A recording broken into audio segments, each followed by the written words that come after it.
Kang Min-jun's hands wouldn't stop shaking. 3 years. 3 years of sitting at this table alone, pretending he was fine, pretending the grief didn't eat him alive from the inside. Today he decided it would be the last time. He stared at the empty chair across from him, Sophia's chair, and felt the weight of the small pill bottle in his jacket pocket. Just enough. Just peaceful. No mess for the hotel staff to clean up. He'd already written the instructions, transferred the accounts, arranged everything with a precision that had made him untouchable in his world. One more cup of tea. One more memory. Then silence. His hand trembled as he reached for the sugar cube.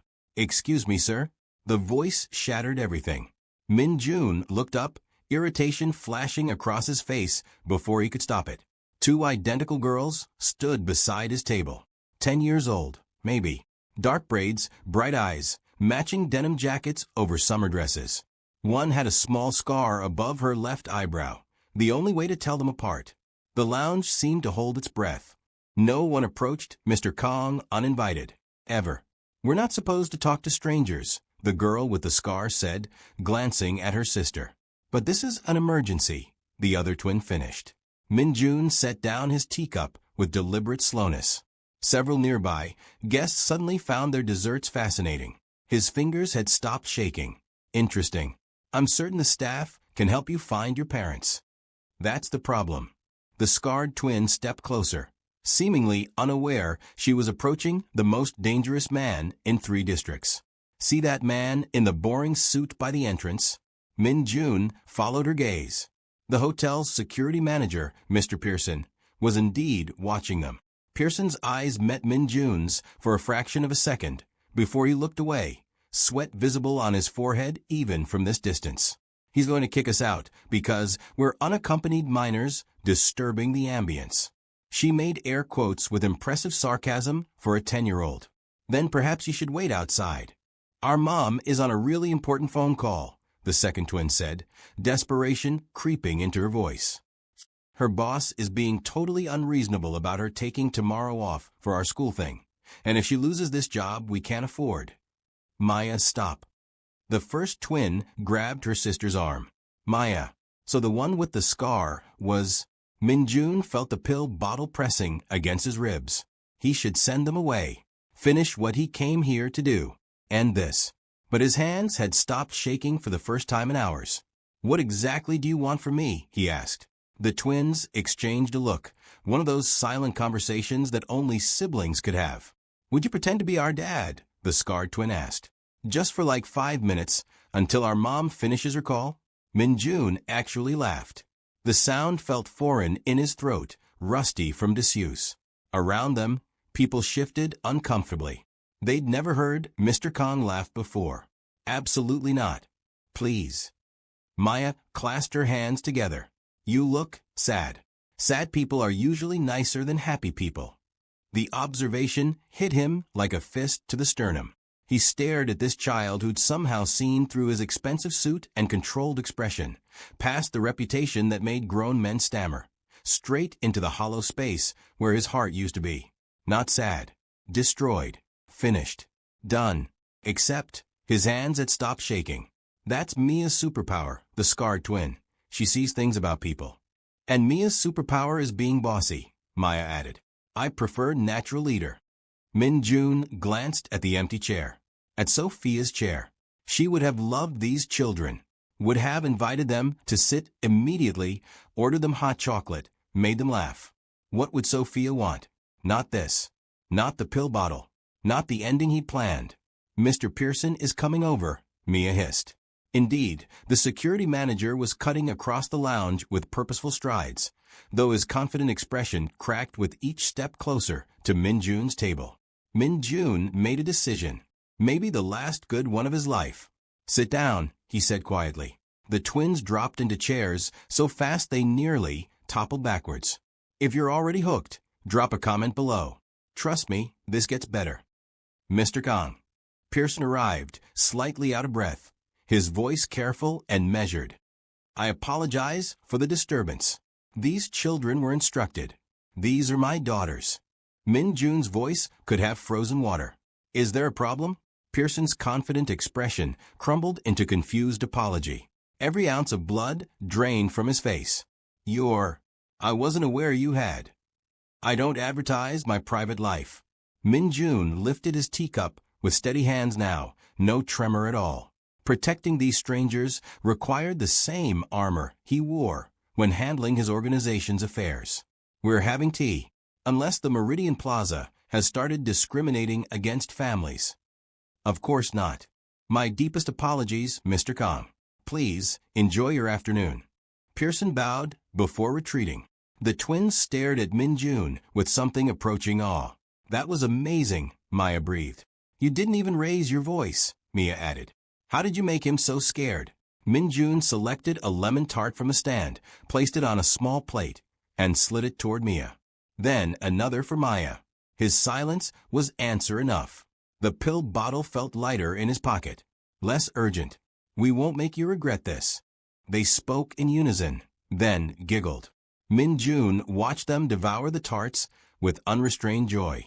When was the last time he'd seen anyone in his presence experience something with such pure, uncomplicated happiness?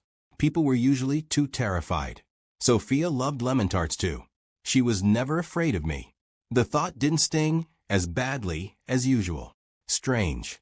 So why are you sitting alone at a table for four? Maya asked through a mouthful of pastry. Maya. That's rude, Mia whispered. It's okay to ask questions. Not sad questions to scary men. I'm not scary, Min-jun said, then reconsidered. Well, I am. But not to you. Why not? Mia tilted her head. Because you just saved my life without knowing it. I haven't decided yet, he said instead. Maya grinned like she'd won something. So why the big table? Min-jun surprised himself by answering. My wife used to sit there. He nodded toward the chair across from him. We came here every year on our anniversary. Both twins went very still. Even their chewing stopped. Used to.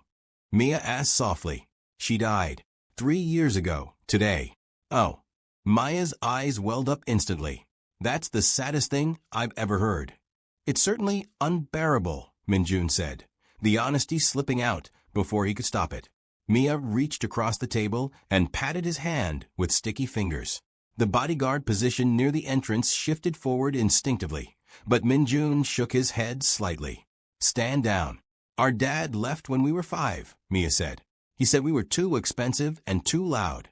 He was wrong. Min-jun's voice went sharp, deadly. On both counts. Several guests flinched at his tone. The twins just smiled. That's what Mom says too. Maya's smile wobbled at the edges. A woman's voice cut through the lounge, breathless and panicked. Mia. Oh my God, I told you to wait by the... She appeared beside their table like a whirlwind in business casual. A black woman in her mid-30s, professional blazer slightly askew. Phone clutched in one hand, purse sliding off her shoulder. Her eyes landed on Min-jun, widened in recognition not of him specifically, but of the type of man he was, then filled with protective fear. Girls. Come here. Now. Her voice shook slightly. Mom, it's okay. Mia protested. We asked him to pretend to be our dad so Mr. Pearson wouldn't kick us out, Maya explained with zero sense of self-preservation. The woman's face cycled through several shades of horror. She pulled both twins behind her, placing her body between them and Min-jun. I am so sorry, Mr. Kang. He stood slowly, watching her assess him. The tailored suit that cost more than most cars, the cold eyes, the way every staff member gave him excessive space. She was smart enough to be afraid, but brave enough to protect her daughters anyway. Min-jun. Mr. Kang. She swallowed hard. Whatever they did, whatever they said, they asked for protection from overzealous security. Min-jun gestured to the empty chairs. His voice softened slightly. They were very persuasive. We should go. She tugged the twins toward her. Min-jun felt the pill bottle again. If they left, he'd go back to his plan. Back to the ending. Actually, the word came out before he could stop it. The table is set for 4. Please. Join me. The woman stared at him like he'd suggested jumping off the roof. Mom, he has chocolate eclairs, Maya stage whispered. And he's sad, Mia added. We can't leave sad people alone. Girls, this man is... She stopped, glancing at Min-jun, clearly trying to figure out how to explain danger to children without being rude. Complicated, Min-jun supplied. But not dangerous to you. You have my word. In his world, his word meant everything. She seemed to understand that, instinctively. I'm Sophie, she finally said, not moving closer. Sophie Rodriguez. And you've already met the Chaos twins. The Chaos is actually refreshing. Min-jun pulled out Sophia's chair, Sophie's chair now, and waited. Sophie hesitated, studying his face. Whatever she saw there made her shoulders relax fractionally. I can't remember the last time someone offered me a seat, she said, finally stepping forward. Or tea, Min-jun added, signaling James over. Or peace, Sophie finished, watching her daughters immediately start debating which pastries to try first. James appeared with fresh cups, his professional mask barely concealing his shock at seeing Mr. Kang with guests. Friendly guests. Smiling guests. Another pot of Earl Grey, please, Min-jun said. And perhaps something more child-friendly? Hot chocolate with extra marshmallows, the twins chorused. 2 hot chocolates, Min-jun confirmed. Extra marshmallows. As James departed, moving faster than usual, Sophie pulled off her blazer and draped it over her chair. Underneath, her white blouse had a small coffee stain near the collar. Long day, Min-jun asked. Long year. Sophie laughed, but it sounded tired. My boss doesn't believe in work-life balance. Or balance of any kind, really. I've been trying to get tomorrow afternoon off for 6 weeks. What's tomorrow? Father-daughter dance at school, Mia said, sipping her hot chocolate. But we don't have a dad, so Mom's taking us. Which is fine. Maya added quickly. Mom's the best. Sophie's smile was strained. They've been asking every man we meet to come with us. The mailman, our neighbor, the guy who fixed our dishwasher. We just want to fit in, Mia said softly. Min-jun felt something crack inside his chest. Not break, crack. Like ice beginning to thaw. Your daughters are remarkable, he said to Sophie. They're everything. Sophie's voice cracked slightly. Some days they're the only reason She stopped, glancing at the twins. Min-jun understood completely. Some days they're the only reason I get out of bed. Except he hadn't had a reason. Until 5 minutes ago. Your wife, Sophie said carefully. I'm sorry. That must be impossible, Min-jun supplied. The word you're looking for is impossible. Yes. Sophie nodded. When their dad left, people kept saying it would get easier. They were lying. People lie about grief constantly. Min-jun's hand drifted toward his jacket pocket, then stopped. As if there's a timeline. A schedule. His voice had gone rough. Sophie reached across the table, not touching him. Just close enough that her presence registered. But you still come here, she said softly. Every year. Same table. I don't know how to stop. Maybe you're not supposed to stop. Maybe you're just supposed to add more chairs. Min-jun looked at the twins, then at Sophie, then at the 4 chairs around this table. In his pocket, the pill bottle felt like a mistake now. A close call. A path not taken. That's terrifying, he admitted. Yeah. Sophie smiled. Most good things are. The twins negotiated the last macarons with elaborate fairness. Sophie sipped her tea with visible relief. Min-jun sat among them, his hands completely steady now, and felt something he hadn't felt in 3 years. Hope. The violin quartet transitioned into something softer, more intimate. Around them, the lounge had resumed its elegant rhythm, though Min-jun noticed several guests still stealing glances at his table. Let them look. Let them wonder why Kang Min-jun, a man who controlled half the city's underground operations through fear and calculated violence, was sharing tea with 2 children and their exhausted mother.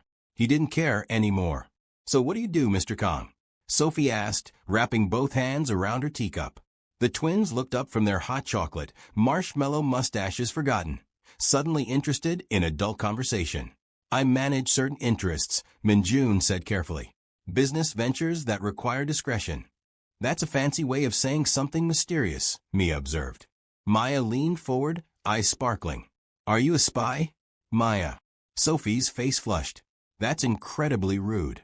It's fine. Min-jun almost smiled. I'm not a spy. I'm more of a problem solver. What kind of problems? Mia asked. The kind people prefer not to discuss over tea and pastries. Sophie shifted uncomfortably, clearly trying to change the subject. The girls mentioned you've been coming here for years. The staff seems to know you well. I own the hotel. The admission slipped out before Min-jun could stop it. Sophie's teacup paused halfway to her lips. You own the Meridian Plaza, among other properties. Min-jun selected an éclair with deliberate casualness. It seemed practical. I spend considerable time here. Because of your wife, Mia said softly, her superpower kicking in again. Min-jun nodded. This was our place. Our tradition. She loved the tea service, the view, the music. He gestured around the lounge. I kept it exactly as she remembered it. That's romantic, Mia sighed. That's grief, Min-jun corrected gently. Romance implies hope. This is just remembering. Sophie set down her cup, her expression shifting from polite interest to genuine empathy. How did you meet her? No one had asked him that in 3 years. People either avoided mentioning Sophia entirely or offered meaningless condolences. But Sophie's question felt different, not intrusive, just curious. Human. At a restaurant, Min-jun said. I was conducting business. She was the chef. She cooked. Mia's eyes widened. Brilliantly. She could make anything taste like heaven. Min-jun's voice softened despite himself. I went there every week for 6 months before I had the courage to speak to her. 6 months. Mia giggled. That's a long time to be shy. I wasn't shy. I was terrified. Min-jun met Sophie's eyes. She was light. I was not. I couldn't imagine why she'd waste time on someone like me. But she did, Sophie said quietly. She did. For 7 years, she made me believe I could be different. Better. Min-jun's hand tightened around his teacup. Then she got sick. Pancreatic cancer. 6 months from diagnosis to, he stopped, unable to finish.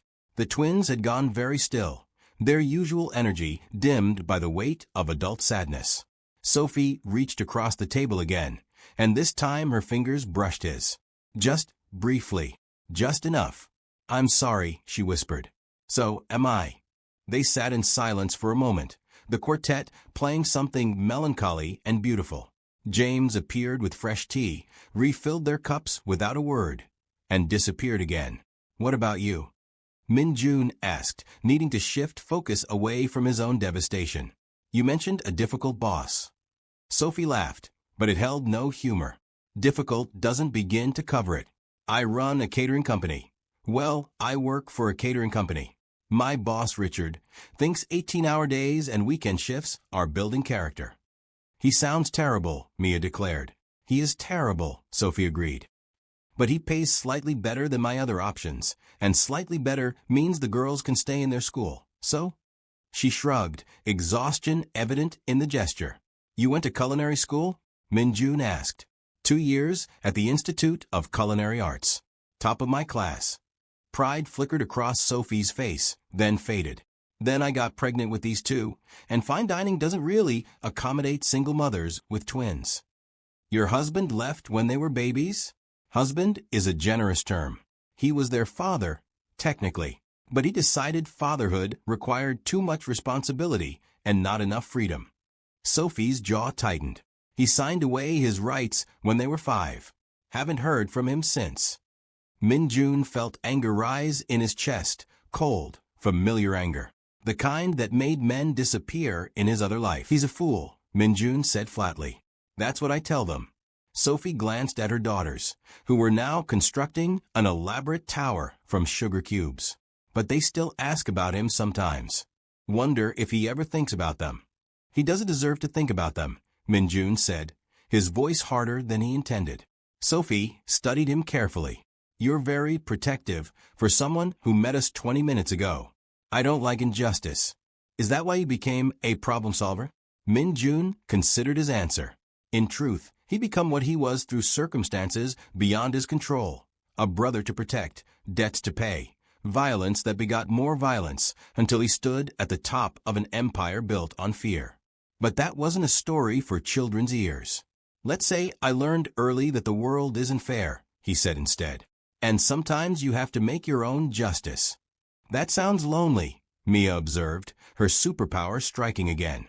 It is, Min-jun admitted. Maya abandoned her sugar cube tower and climbed onto the chair beside Min-jun. She studied his face with unsettling intensity. You should come to our dance tomorrow, she announced. Maya, Sophie started. No, listen. Maya turned to her mother. He's sad and alone, and we need a dad for the dance, and he's really good at being scary to mean people like Mr. Pearson. Which might be useful if anyone's mean at school, Mia added, joining her sister's campaign. Girls, Mr. Kang has important things to do. He can't just. What do I have to do? Min-jun interrupted quietly. Sophie stared at him. I'm sorry, tomorrow. What would I have to do? You can't be serious. I rarely joke about anything. Min-jun looked at the twins, who were vibrating with excitement. What time is this dance? 3 o'clock. Mia practically shouted. At Riverside Elementary. We wear fancy dresses, Maya added. And there's punch and cookies and a photographer. And everyone brings their dad except us, Mia finished, her voice dropping. Min-jun should say no. Should return to his world of calculated decisions and controlled environments. Should remember that he'd planned to end his life today, not complicate it further. But his hands were steady. His chest felt lighter. And these two girls looked at him like he could be something other than dangerous. I'll be there, he heard himself say. The twins erupted in squeals that made other guests turn and stare. They launched themselves at Min-jun, wrapping small arms around him in a double hug that nearly knocked him backward. Min-jun froze, unsure what to do with his hands. Then, slowly, carefully, he hugged them back. Sophie covered her mouth with both hands, eyes glistening. Thank you, she whispered when the girls finally released him. You have no idea what this means to them. And to you? Min-jun asked. Sophie's smile was complicated. Grateful and suspicious and hopeful all at once. I'm still trying to figure out if you're real or if I'm having the strangest dream of my life. I'm real. Min-jun pulled a business card from his jacket pocket, elegant black cardstock with silver lettering. Just his name and a phone number. Call me tomorrow with the details. Sophie took the card, her fingers trembling slightly. This is your personal number. Very few people have it. Use it wisely. I don't even know what to say. Say you'll save me a dance. The words came out before Min-jun could stop them, surprising everyone. Himself most of all. Sophie's eyes widened. A slow smile spread across her face, genuine and warm. I think I can arrange that. The girls bounced in their seats, already planning the entire event out loud. What they'd wear, what songs they hoped they'd play, how they'd introduce their dad to everyone. Min-jun should feel panic. Should feel trapped, should feel the familiar urge to retreat into the cold safety of his controlled world. Instead, he felt something dangerously close to happiness. His phone buzzed, multiple times. Urgent messages from his second-in-command, no doubt. Problems requiring his attention. Decisions only he could make. Min-jun silenced the phone without looking at it. I should let you get back to your afternoon, Sophie said, glancing at the ignored phone. I'm sure you have nothing more important than this. Min-jun surprised himself with the honesty. They talked for another hour, about everything and nothing. Sophie's dreams of opening her own restaurant someday. The twins' latest school project about ocean conservation. Min-jun's admission that he couldn't cook anything beyond ramen. The way Sophia used to sing off-key in the kitchen while preparing elaborate meals. The afternoon light shifted from gold to amber to the deep purple of early evening. Finally, reluctantly, Sophie checked her watch. We really should go. The girls have homework, and I have an early event tomorrow. Before the dance? Min-jun asked. Morning, wedding. I'll be done by 2, just enough time to get the girls ready. Sophie stood, gathering her purse and blazer. Are you sure about tomorrow? You can change your mind, we'll understand. I don't change my mind. Min-jun stood as well, helping the twins with their jackets. 3 o'clock. Riverside Elementary. I'll be there. The twins tackled him with another double hug. Thank you, thank you, thank you, they chorused. Min-jun walked them to the elevator, his bodyguard following at a discreet distance. In the lobby, other guests parted instinctively, giving them space. Sophie noticed, her expression troubled. "People are afraid of you," she said quietly as they waited for the elevator. "Yes. Should we be afraid of you?" Min-jun looked at her daughters, then at Sophie. "No, never you." "Why not?" "Because you saved my life today. Because these children gave me a reason to keep breathing. Because for the first time in 3 years, I felt something other than emptiness. Because I gave you my word," he said instead. The elevator arrived. Sophie herded the twins inside, then turned back. "Min-jun." She used his first name for the first time, testing it carefully. "Yes. I'm glad we interrupted your tea." Min-jun's throat tightened. If she only knew how much of an understatement that was. "So am I." The elevator doors closed. Min-jun stood watching the numbers descend, feeling the absence of their presence like a physical thing. His phone buzzed again. 17 missed calls. 43 unread messages. Min-jun pulled out the pill bottle from his pocket, looked at it for a long moment, then walked to the nearest trash can and dropped it in. "Sir." His bodyguard approached carefully. "The situation at the warehouse requires your attention. They've been trying to reach you for hours. Handle it." "Sir, with respect, they specifically requested." "I said handle it." Min-jun's voice carried the edge that made men obey without question. "I have more important things to do tomorrow." The bodyguard blinked, clearly shocked, but bowed. "Yes, sir." Min-jun returned to his table. The tea service had been cleared, but the 4 chairs remained. He sat down, pulled out his phone, and did something he hadn't done in 3 years. He smiled at his reflection in the darkening window. Tomorrow he had a father-daughter dance to attend.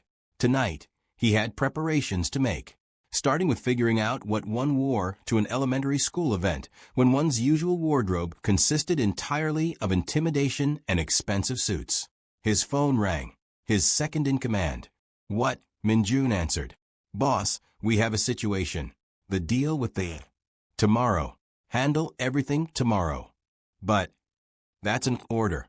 Min-jun hung up, scrolled through his contacts, found a name he hadn't called in months. "Hello."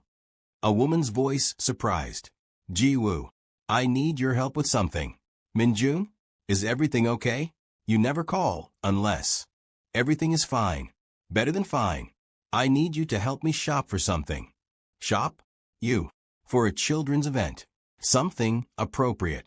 Not frightening." Silence.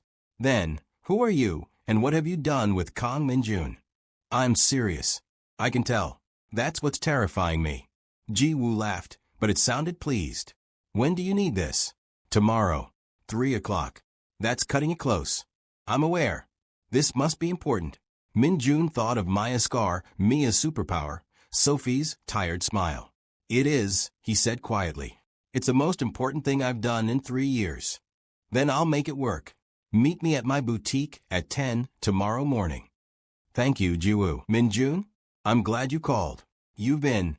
She paused, choosing words carefully. "You've been gone for a long time. It's good to hear you sound alive again." After they hung up, Min-jun sat alone in the lounge as it emptied around him. The quartet packed up their instruments. James approached with the check, which Min-jun waved away. He owned the hotel, after all. "Good evening, Mr. Kang," James said. "Will we see you next year?" Min-jun considered the question. Next year. He'd been so certain there wouldn't be a next year. "Yes," he said, "but I might not be alone." James's professional mask cracked into a genuine smile. "I'm very glad to hear that, sir." Min-jun left the hotel and climbed into his waiting car. His driver knew better than to ask questions, simply pulled into traffic and headed toward Min-jun's penthouse. As they drove through the city, his city, the one he controlled through networks of loyalty and fear, Min-jun realized he'd spent the entire afternoon not thinking about his organization, not thinking about territory or profit or the constant calculations that kept him in power. He'd just been a man, having tea, talking to a woman and her daughters, being human. It felt terrifying and wonderful and completely foreign. His phone buzzed with another message. This time he looked. Unknown number. Thank you again for today. The girls haven't stopped talking about you. Sophie. Min-jun stared at the message. Tried to think of an appropriate response. Everything felt too formal or too casual or too revealing. Finally, he typed, "Thank you for trusting me with them. See you tomorrow." 3 dots appeared immediately. Then, looking forward to it. Min-jun saved her number. Looked at it for a long moment. Then did something impulsive. He opened his photos, something he rarely did, as they were all of Sophia. Found his favorite. Her laughing in this very lounge, sunlight catching her hair, absolutely radiant. He studied her face. Her joy. Her light. "I met someone today," he whispered to the photo. "Actually, I met 3 someones. 2 little girls and their mother. They're remarkable." Sophia's frozen smile seemed to approve. "I think you'd like them. I think." Min-jun's voice cracked. "I think you'd want me to be happy. Even if it means moving forward. Even if it means filling the empty chair." The photo didn't answer, of course. But Min-jun felt something shift inside him. Permission, maybe. Or acceptance. Or just the first tentative step toward letting go without forgetting. "I'll always love you," he promised. "But I think I'm ready to try living again." The car pulled up to his building. Min-jun climbed out, phone in hand. Sophia's smile still glowing on the screen. Tomorrow he'd attend a father-daughter dance. He'd probably be terrible at it. The other parents would likely recognize him and be terrified. He'd stick out like a wolf at a puppy party. But Maya and Mia would be happy. And Sophie would smile at him with those warm, knowing eyes. And for a few hours, Kang Min-jun wouldn't be a mafia boss or a feared criminal or a grieving widower. He'd just be Min-jun, a man trying to figure out how to be good for people who deserved goodness. It was the scariest thing he'd done in years. He couldn't wait. Min-jun stood outside Riverside Elementary at exactly 2:55 p.m., feeling more nervous than he had during any business negotiation in his entire life. Ji-woo had done well. Instead of his usual black suits, he wore charcoal slacks, a soft gray sweater, and a wool coat that made him look almost approachable. Almost. His bodyguard waited in the car half a block away, under strict instructions to remain invisible. Parents streamed past him into the gymnasium, most offering polite smiles before recognizing something in his bearing that made them hurry along. A few fathers nodded respectfully, the kind of respect that came from recognition, not friendship. Min-jun checked his phone. 2:57 p.m. His second-in-command had called 6 times this morning. Min-jun had ignored every call. "Min-jun." He turned. Sophie was rushing toward him, slightly out of breath, looking absolutely beautiful, in a simple navy dress. The twins flanked her, matching in pink dresses with white cardigans, their braids adorned with ribbons. "You came," Sophie said, and he heard genuine surprise in her voice. "I said I would." "I know, but I thought maybe you'd wake up and realize this was completely insane." "It is completely insane," Min-jun agreed. "I came anyway." Maya grabbed his hand. "You look nice. Not scary at all." "Well, maybe a little scary," Mia added. "But like good scary. Like a superhero." Min-jun looked down at these 2 girls who'd saved his life without knowing it, and felt something warm expand in his chest. "Shall we?" He offered his arm to Sophie. She hesitated, then slipped her hand into the crook of his elbow. "Fair warning, this might be awkward. Elementary school events are a lot. I've handled worse. Have you handled 40 10-year-olds hopped up on punch and cookies?" Point taken. They entered the gymnasium together. Streamers hung from the ceiling in pastel colors. A DJ set up in one corner was already playing age-appropriate pop music. Tables lined the walls, covered in snacks and decorations. Parents and daughters filled the space, laughing and taking photos. The moment they entered, conversations died. Every parent within eyeshot turned to stare. Min-jun felt Sophie tense beside him. "Everyone's looking," she whispered. "Let them look." A woman approached, mid-40s, over-styled hair, clearly the PTA president based on her clipboard and air of authority. "Sophie, so glad you could make it." Her eyes slid to Min-jun, widened slightly, then snapped back to Sophie with practiced politeness. "And this is?" "This is Min-jun," Sophie said, her voice steadier now. "The girl's father." The lie came out so smoothly that even Min-jun almost believed it. "Oh, I didn't realize you were." The woman's smile became strained. "How wonderful. Welcome, Mr. Kang. Mr. Kang. Please, enjoy the festivities." She retreated quickly, already whispering to another parent. "That was Mrs. Patterson," Sophie murmured. "School gossip extraordinaire. By tomorrow, everyone will know you exist." "Does that bother you?" Sophie considered the question. "Ask me in 24 hours. The twins dragged him toward the dance floor, where other father-daughter pairs were already swaying to the music. Min-jun stood frozen, suddenly aware he had no idea how to dance with children. "Just hold our hands and sway," Mia instructed. "It's not complicated. Unless you want to spin us," Maya added. "Spinning is fun." Min-jun took their hands carefully, as if they might break. The girls giggled and started bouncing to the music, pulling him into their orbit. And just like that, he was dancing at an elementary school father-daughter event. Around them, other parents stared. Some whispered. A few fathers nodded in recognition, men who knew exactly who Kang Min-jun was and were smart enough to keep their distance. But the twins didn't notice. They were too busy teaching him their version of dancing, which involved a lot of spinning and jumping and absolutely no regard for rhythm. Min-jun found himself laughing. Actually laughing. Sophie watched from the sidelines, her phone out, capturing photos. When the song ended, Min-jun walked over to her. "Your turn," he said. "What?" "Dance with me." "Min-jun, this is a father-daughter dance. And you've been both mother and father to them for years. Dance with me." Sophie's eyes glistened. She let him pull her onto the floor just as a slow song started. Min-jun placed one hand on her waist, took her hand with the other, and began to lead. "You can actually dance," Sophie said, surprised. "My wife taught me. She said every man should know how to dance with the woman he loves." They swayed together, aware of the stares, but no longer caring.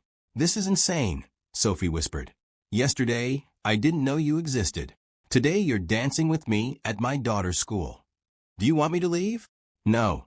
She looked up at him, and Min-jun saw something fragile and hopeful in her expression. "I really don't." "Good. Because I'm not going anywhere." The twins appeared beside them, each hugging a leg. "Can we get cookies now?"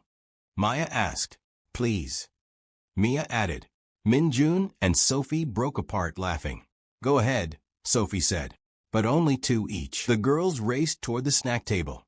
Min-jun and Sophie followed at a more sedate pace. "They adore you already," Sophie observed. "You realize that's dangerous, right?" "How so?" "Because when you disappear back to your complicated life, they're going to be heartbroken." Min-jun stopped walking, turned to face her fully. "What makes you think I'm going to disappear?" "Because men like you don't stick around for women like me. Men like me, powerful, wealthy, clearly involved in things you won't discuss." Sophie's voice was gentle but firm. "I'm a single mother working 2 jobs to make rent. We live in completely different worlds." "We did," Min-jun agreed. "Until yesterday, when your daughters asked me to pretend to be their father, and I realized I didn't want to pretend. I wanted it to be real." Sophie stared at him, speechless. "I'm not good at this," Min-jun continued. "At being vulnerable or open or any of the things normal people do easily. My life is complicated and sometimes dangerous and definitely not suitable for children. But, Sophie's voice was barely a whisper. "But I haven't felt this alive in 3 years. And I think," he paused, choosing words carefully, "I think Sophia would want me to try, to be happy, even if it's messy and imperfect and terrifying." "This is terrifying," Sophie agreed. "Then we're terrified together." A camera flash went off nearby, the school photographer capturing the moment. Min-jun barely noticed. "I have conditions," Sophie said finally. "Name them." "First, no lies to the girls. If this doesn't work out, we tell them honestly. They've had enough abandonment for one childhood." "Agreed." "Second, I need to know what you actually do. Not details, but enough to know if my daughters are safe around you." Min-jun took a breath. I run an organization that operates outside legal boundaries. I manage territory, solve disputes, and ensure certain business ventures remain profitable. I've done things I'm not proud of, hurt people who deserved it and some who probably didn't. But I have rules. No drugs near schools. No violence against women or children. And I protect what's mine. And if we become yours? Sophie asked quietly. Then I protect you with everything I have, which is considerable. Sophie processed this information. Min-jun waited, prepared for her to walk away, to protect her daughters from the darkness he carried. Third condition, she said instead. You have dinner with us. At our apartment, not some fancy restaurant, our home. You see how we actually live, and you decide if you can handle the chaos. When? Tomorrow night, 6 o'clock. Sophie pulled out her phone. I'll text you the address. I'll be there. You keep saying that. Showing up. I will keep showing up, Min-jun promised. For as long as you'll let me. The twins returned, cookies in hand, chocolate already smeared on their faces. We got you one. Maya held up a cookie for Min-jun. And one for Mom. Mia added. They spent the next 2 hours at the dance. Min-jun spun the twins until they were dizzy, posed for countless photos, made small talk with other parents who were clearly terrified but too polite to show it, watched Sophie glow with happiness as her daughters finally got to experience what other kids took for granted. As the event wound down, families began filtering out. Min-jun helped the twins with their coats, Sophie gathering their things. Can Min-jun come home with us? Maya asked.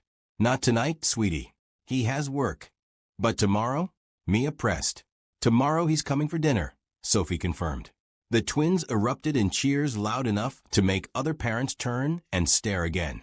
Outside, the late afternoon sun painted the sky in shades of orange and purple. Min-jun walked them to Sophie's car, a beat-up Honda that had seen better days. This is us, Sophie said, almost apologetically. It runs. Most of the time. Good enough. The twins climbed into the back seat, still chattering excitedly. Sophie lingered by the driver's door. Thank you, she said. For today. For showing up. For making them happy. Thank you for letting me. They stood in awkward silence for a moment, neither quite sure how to say goodbye.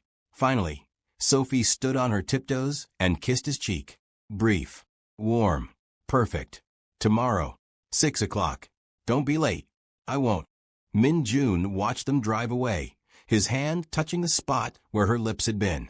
His phone rang immediately. His second in command. Yes. Boss, we need you. The situation has escalated. Handle it. I can't handle this alone. We need your authority. Then make the decision yourself. That's why I pay you. But I'm busy. Min-jun hung up. He climbed into his own car, where his bodyguard waited. Where to, sir? The flower shop on 5th Street, then the toy store on Madison, then home. The bodyguard's expression remained neutral, but Min-jun caught the slight raise of his eyebrow. Flowers and toys, sir? Do you have a problem with that? Not at all, sir. They drove in silence for a moment. Sir, if I may ask, what happened yesterday? Min-jun thought about the question. About the pill bottle in the trash. About 2 little girls who'd seen through his armor straight to his broken heart. About a woman brave enough to give him a chance despite knowing he was dangerous. I remembered how to live, he said simply. The next evening, Min-jun stood outside a modest apartment building in a neighborhood he technically controlled but had never actually visited. He held a bouquet of flowers for Sophie and 2 wrapped presents for the twins. He was 15 minutes early. At exactly 6 o'clock, he knocked. The door flew open immediately. Maya and Mia stood there, still in their school uniforms, faces lighting up. He came, they shouted in unison. Of course I came. Min-jun stepped inside, taking in the small but tidy apartment. Mismatched furniture, photos covering every wall, the smell of something delicious cooking. I said I would. Sophie emerged from the kitchen, wearing jeans and a sweater, hair pulled back, completely beautiful. You brought flowers, she said, taking the bouquet. And presents. Mia pointed to the wrapped boxes. Those are for after dinner, Sophie said firmly. Min-jun, make yourself comfortable. Dinner's almost ready. The twins dragged him to the couch, showed him their school projects, their favorite books, their collection of rocks from the park. Min-jun listened to everything, asked questions, genuinely interested. Sophie called them to dinner, a simple meal of roasted chicken, vegetables, and rice. They sat around a small table that barely fit 4 people. We usually say grace, Maya said. Is that okay? Of course. They held hands around the table. Min-jun found himself between Mia and Sophie, their hands warm in his. Thank you for this food, Maya recited. And for our family. And for bringing Min-jun to us. Amen. Amen, they echoed. Min-jun's throat tightened. Family. When was the last time he'd been part of a family? Dinner was chaotic. The twins talking over each other. Sophie mediating disputes about who got the last roll, laughter and warmth filling every corner. Min-jun couldn't remember the last time he'd experienced something so normal and so perfect. After dinner, the twins opened their presents, art supplies for Maya, a science kit for Mia. They thanked him with fierce hugs that Min-jun was getting better at accepting. Sophie put them to bed at 8, reading them a story while Min-jun cleaned up the kitchen. When she emerged, she found him drying dishes, looking completely out of place in his expensive sweater, surrounded by her mismatched plates. You don't have to do that, she said. I want to. They worked in comfortable silence, washing and drying together. So, Sophie said, eventually, still think you can handle the chaos? I think the chaos might be exactly what I need. They're going to get attached. Really attached. I'm already attached. Sophie set down her dish towel, turned to face him fully. I need to know this is real, Min-jun. I can't let my daughters fall in love with someone who's going to disappear when things get complicated. I'm not going anywhere. Min-jun stepped closer. I spent 3 years believing my life was over. Then 2 little girls asked me to pretend to be their father, and I realized I didn't want to pretend anymore. I want this. All of it. The chaos and the complications and the mismatched furniture and the simple dinners. I want you and Maya and Mia. You barely know us. I know enough. I know you're brave and strong, and you've built something beautiful despite impossible odds. I know your daughters are remarkable, and they deserve a father who shows up. I know that for the first time since Sophia died, I feel like I have a reason to wake up in the morning. Sophie's eyes filled with tears. This is insane, she whispered. Completely insane, Min-jun agreed.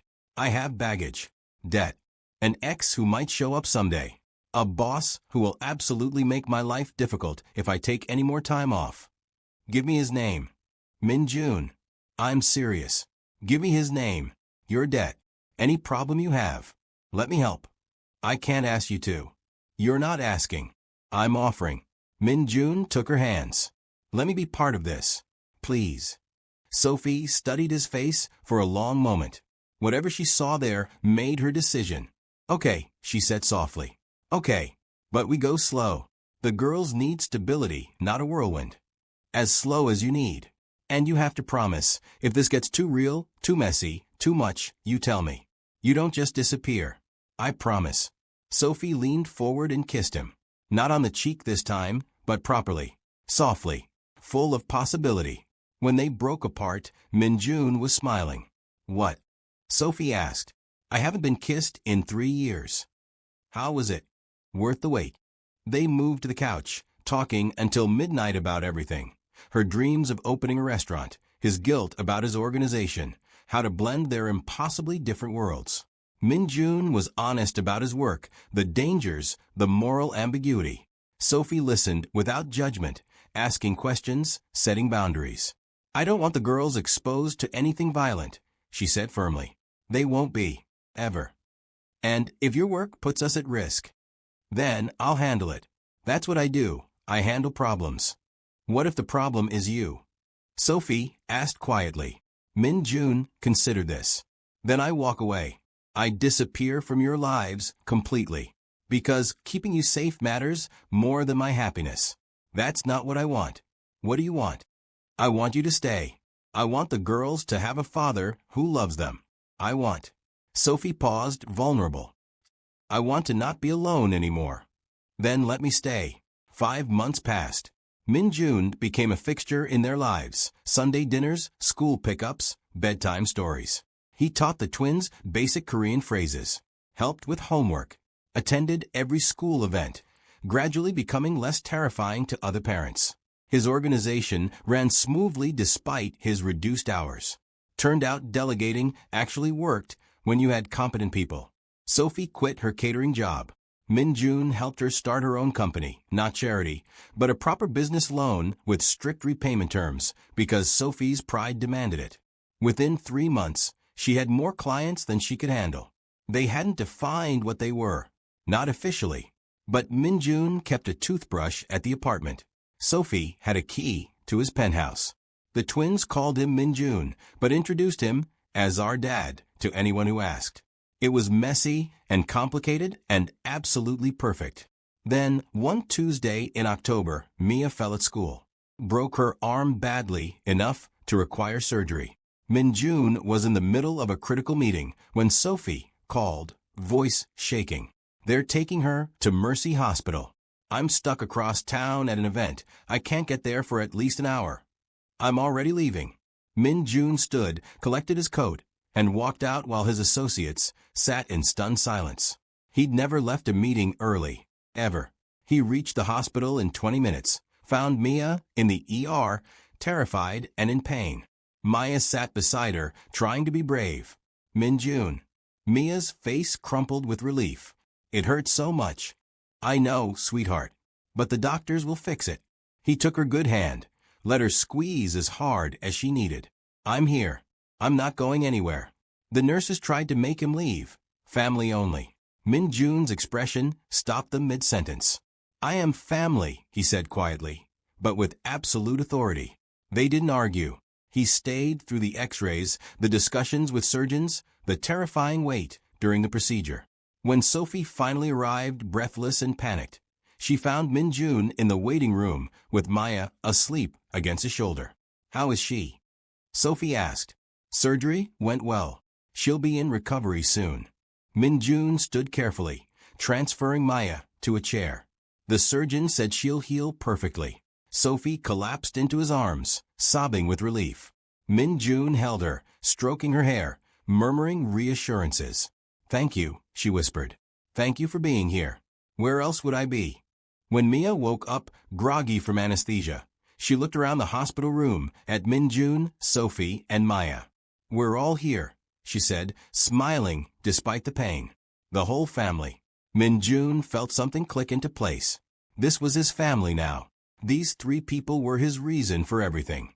3 weeks later, on a crisp November evening, Min-jun took them all back to the Sapphire Lounge. The table for 4 waited, just as it always had. But this time, every seat would be filled. The twins, now more mature, more confident, sat with practiced elegance. Sophie, in a beautiful dress Min-jun had insisted on buying, looked radiant. James served them with a knowing smile. "It's good to see you all together, Mr. Kang," he said quietly.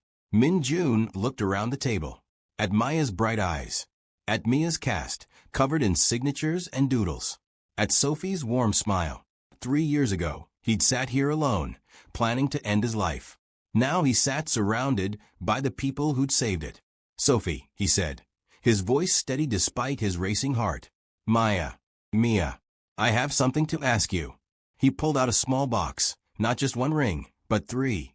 A beautiful diamond for Sophie. 2 delicate gold bands for the twins. The lounge seemed to hold its breath. "I know we've only known each other for months. I know this is fast and probably crazy.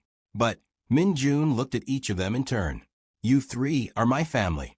You've been my family since the day you walked up to this table and asked me to pretend to be your dad." The twins were already crying. "I don't want to pretend anymore," Min-jun continued. "I want to make it real. All of it." He turned to Sophie, opened the box. "Will you marry me? Will you let me be a real dad to your daughters? Will you let me spend the rest of my life making you happy?" Sophie covered her mouth, tears streaming down her face. "The rings for the girls," Min-jun explained, "are a promise. That I will always be there, always show up, always love them as my own." "Yes," Maya shouted, too excited to whisper. "Obviously yes." Mia added. Everyone laughed through their tears. Sophie took Min-jun's face in her hands. You showed up, she whispered. You kept showing up. I always will. Then, yes. 1,000 times yes. Min-jun slipped the ring onto her finger, then carefully placed the bands on each twin's finger. Promises made in gold and love. The lounge erupted in quiet applause. Other guests smiled.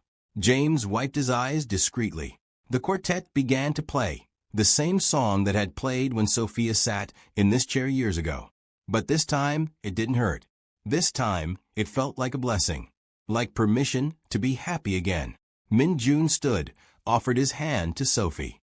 Dance with me. They swayed together, the twins joining them, all four of them moving to the music as a family.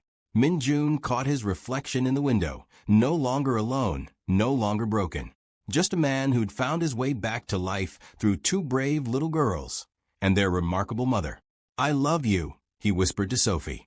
I love you too. The empty chair was filled, the table complete, and Kang Min-jun, the feared Mafia boss who controlled half the city, felt something he hadn't felt in 3 years. Peace. If this story touched your heart, please like, comment, and subscribe. Share it with someone who needs hope today.